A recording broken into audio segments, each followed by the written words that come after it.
Kayong mga may takot sa Panginoon, magtiwala kayo sa Kanya. Siya ang tutulong at mag-iingat sa inyo. Hindi tayo kinakalimutan ng Panginoon.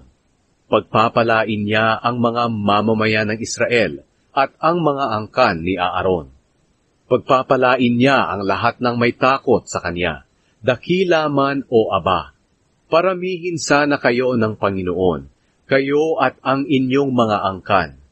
Sana'y pagpalain kayo ng Panginoon na lumikha ng langit at ng lupa. Ang kalangitan ay sa Panginoon, ngunit ang mundo ay ipinagkatiwala niya sa mga tao. Ang mga patay ay hindi na makakapagpuri sa Panginoon dahil sila ay nananahimik na. Tayong mga buhay ang dapat magpuri sa Panginoon, ngayon at magpakailanman. Purihin ang Panginoon.